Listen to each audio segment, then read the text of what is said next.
a dor de cabeça e vê uns problemas, e cliente te liga desaforado, e pessoa reclama de você pro teu patrão, e aí no final do dia, pela manhã você já louvou a misericórdia do Senhor, esperançoso que fosse um dia sem problemas, mas na noite a única coisa que você tem que pensar é na fidelidade do teu Deus. Por isso que o salmista fala: Senhor, é lá no final do dia, depois daqueles problemas todos, que nós vamos louvar e lembrar da tua fidelidade. Amém. Apesar dos nossos contratempos, apesar dos nossos fracassos, o nosso Deus permanece fiel. Amém. O Deus que te prometeu vitória, a vitória que você acordou lá pela manhã, cedinho, lembrando daquela vitória, não é uma moça chamada Vitória, não. Tá? É a vitória de Deus, né? Pela manhã você lembra das vitórias que Deus prometeu, mas durante o dia as circunstâncias vão se amultuando e vão te mostrando que as coisas não são tão simples assim. Mas de noite você lembra que o teu Deus que prometeu, Ele não depende das circunstâncias para te abençoar, porque Ele é fiel. Ele vai fazer. Se saiu dos lábios do Senhor, meu querido, porque essa palavra, ela é imutável. A palavra do Senhor é fiel. E aquilo que Deus prometeu, Ele vai cumprir na tua vida. Porque não está baseado na tua fidelidade. Existe uma doutrina aí que está começando aí nos meios teológicos, que ela procura mudar toda a mensagem do Novo Testamento. Isso é um perigo. Isso vai aparecer daqui a alguns meses aí. Uma corrente teológica que diz que nós não somos salvos pela fé em Cristo, mas nós somos salvos pela fidelidade de Cristo. Eles pegaram aquele versículo assim: pela graça sois salvos mediante a fé, e isso não vem de vós, é dom de Deus. Efésios 2:8. Eles querem mudar esse versículo para falar o seguinte: pela graça sois salvos através da fidelidade de Cristo. Meus amados, qual é o problema? Deus, Ele é fiel, Cristo é fiel, não há problema com isso. O problema é o seguinte: eles querem eliminar a participação e a contribuição do homem no processo da salvação. Eles querem dizer: nós somos salvos pela fidelidade de Cristo, e não existe contrapartida humana. Não deve existir contrapartida humana. Meu querido, é verdade biblicamente que a fidelidade de Deus não depende da nossa. 2 Timóteo capítulo 2, versículo 24 fala que ainda que nós sejamos infiéis, Deus permanece fiel, porque não pode negar-se a si mesmo. Por que Deus não pode ser infiel, irmãos? Mas a Bíblia fala que tudo é possível para Deus. Se algo é contrário à natureza do Senhor, isso não pode acontecer, é impossível. A Bíblia fala claramente em Timóteo que Deus não pode mentir. E a Bíblia fala claramente que Deus é fiel e não pode negar a sua própria natureza. Deus é fiel, é da natureza dele, irmãos. Quando Deus ele opera obras de fidelidade, revela a sua fidelidade, Ele faz simplesmente o que lhe é próprio. É a natureza do Senhor ser fiel. Mas a Bíblia fala: a nossa infidelidade não neutraliza a fidelidade do Senhor. Mas outra coisa, a manifestação da fidelidade de Deus, ela está atrelada à nossa fidelidade. Jesus falou para a igreja, lá numa das igrejas do Apocalipse: ser fiel até a morte, e dar-te-ei a coroa da vida. Qual é o requirement para receber a coroa da vida? Seja fiel. Salmo 18:25 fala: Deus é fiel e revela a sua fidelidade para com aqueles que são fiéis. Eu não estou falando que se você tiver momentos de infidelidade, Deus vai te abandonar, não, querido. Mas a fidelidade do Senhor, ela se expressa na tua vida. O cumprimento das promessas acontecem no teu dia a dia quando nós permanecemos fiéis ao Senhor. Deus quer que você seja fiel. Mas não é bem assim, pastor. A vida não é tão simples como o senhor pensa. É simples, sim. É uma questão de ser fiel ou não. Meus irmãos, Gálatas 5:22 fala o seguinte, que o fruto do Espírito qual é? É amor, gozo, paz, longanimidade, benignidade, bondade, mansidão e fidelidade. Quando o crente, quem já nasceu de novo, levante sua mão. Amém. Você já nasceu de novo? Amém. Quem é que mora na tua vida? Você é templo de quem? Do Espírito de Deus. Nós, por obrigação, meus amados, o que é que Jesus faz com a árvore que não produz fruto? Ele corta e lança no fogo. Nós, por natureza, produzimos fruto. E as características do fruto do Espírito, da presença do Espírito na tua vida, uma das características é a fidelidade. Quando você é fiel, não é porque você é bonzinho, não é porque você veio de berço, né? Não é porque você é melhor do que as outras pessoas. Quando nós demonstramos fidelidade, meus queridos, nós estamos fazendo simplesmente dar espaço à manifestação do Espírito de Deus na nossa vida. Fidelidade não é exceção no nosso meio. Fidelidade deve ser a regra no nosso meio. Fidelidade não é exceção. Não são momentos de fidelidade que nós devemos viver. Nós devemos viver uma vida de fidelidade. Em Apocalipse, como eu já falei, ser fiel até a morte. Aí você diz, mas aqui... Não, mas você tem que ver o contexto, pastor. Aí você tem que ver o contexto. Está todo errado. Você tem que ver o contexto, que ali é o pessoal lá da tribulação, que vai ter que morrer, de ser martirizado ser fiel até a morte, é o martírio. Não. O que Jesus fala ali é: seja fiel até a hora que você morrer. E como fala lá na terrinha, tem a morte matada e a morte morrida, né? Já ouviu falar isso? Tem a morte matada e a morte... Tanto seja a morte matada como a morte morrida, você tem que ser fiel até o fim, querido. Fidelidade, ela deve permear, como a fidelidade do Senhor, meus queridos. Lá no Salmo 57:10, que a fidelidade do Senhor atinge os céus.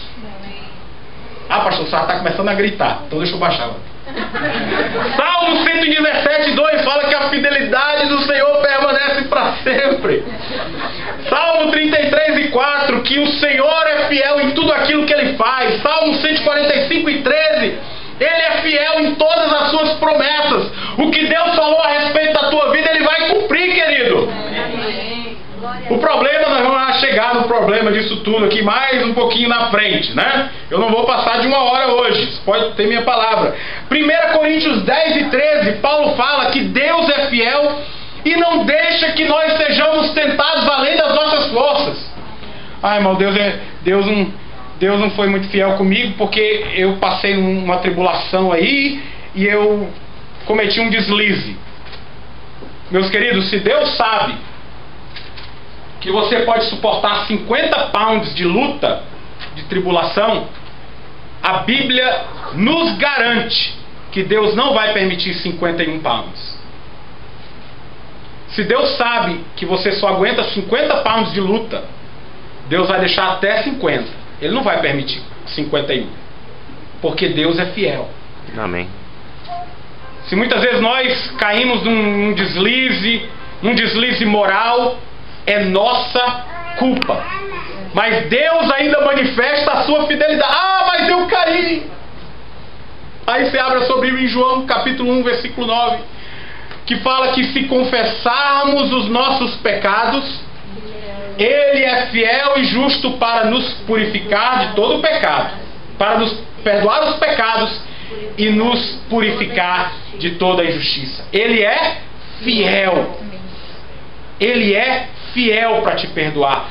Tudo que Deus faz, todo o seu comportamento, todas as suas revelações, todo o seu trato com a humanidade é permeado pela sua fidelidade, bondade e misericórdia. Como todos os aspectos da nossa vida devem ser permeados por fidelidade ao Senhor, queridos. E eu não estou pedindo algo que você não possa fazer. Primeiro, eu não estou pedindo nada aqui. É a palavra que fala que nós devemos permanecer fiéis. Mas muitas vezes nós vivemos uma vida de infidelidade. E meus amados, por que muitas pessoas se perguntam: mas por que eu não vejo a manifestação da fidelidade de Deus. Se lembre do que eu falei, que a fidelidade, a manifestação da fidelidade do Senhor, ela está atrelada à nossa fidelidade também. Deus, Ele é o Deus do pacto e das alianças. A fidelidade do Senhor nos dias do Antigo Testamento, ela era revelada no cumprimento das alianças e do pacto que Deus fazia com os seus. Deus, Ele sempre foi fiel aos termos dos pactos e das alianças que Ele fez com Abraão, das alianças que Deus fez com Davi, com a nação de Israel no Monte Sinai, da aliança, da renovação da aliança que Deus faz ali através do profeta Ezequiel, que Deus iria pôr nas pessoas um coração de carne, ia tirar o coração de pedra, Ezequiel 37, colocar um coração de carne, colocar um coração submisso ao Senhor, e todas essas promessas o Senhor é fiel. E foi nesse momento de desespero de Jeremias que ele se lembrou da fidelidade de Deus, e que um dia a fidelidade do Senhor haveria de se manifestar.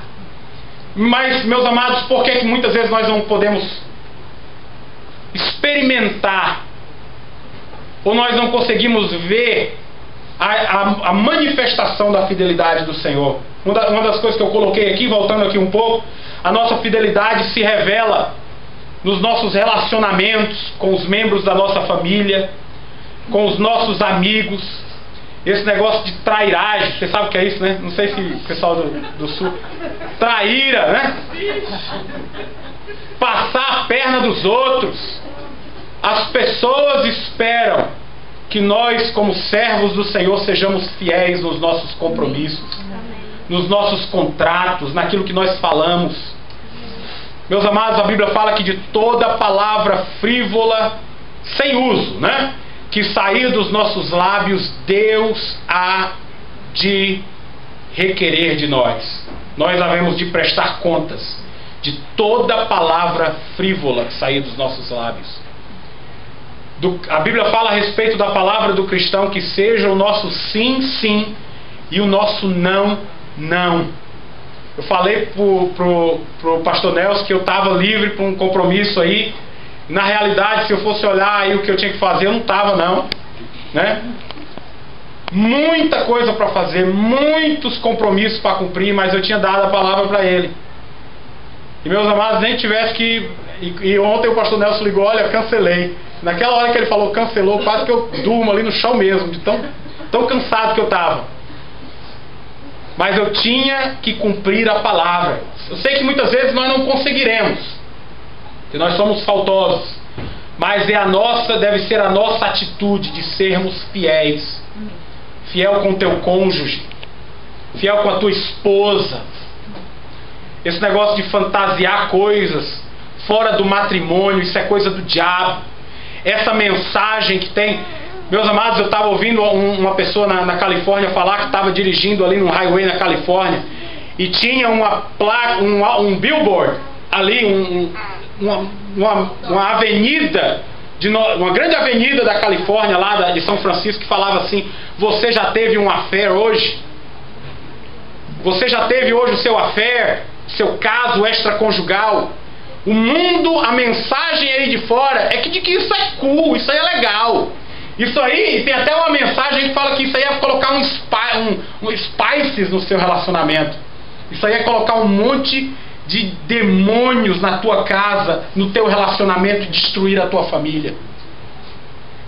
O crente, ele deve ser fiel nos seus compromissos, no seu pacto. Amém. Quando você colocou uma aliança e você assumiu o compromisso do casamento, meu querido, aquilo dali representa uma aliança semelhante a que Deus fez com Abraão. Que nós devemos cumprir o nosso papel e nós devemos ser fiéis até o fim. Amém? Difícil ouvir um amém num negócio desse, né? Amém. Amém. Amém. Fiéis aos nossos filhos. Como é que ser fiel aos nossos filhos? Eu lembro quando eu estava numa igreja e a gente estava conversando, uma igreja lá na terrinha lá, e eu conversando lá sobre a aposentadoria, né, com um irmão já dos seus 60 anos.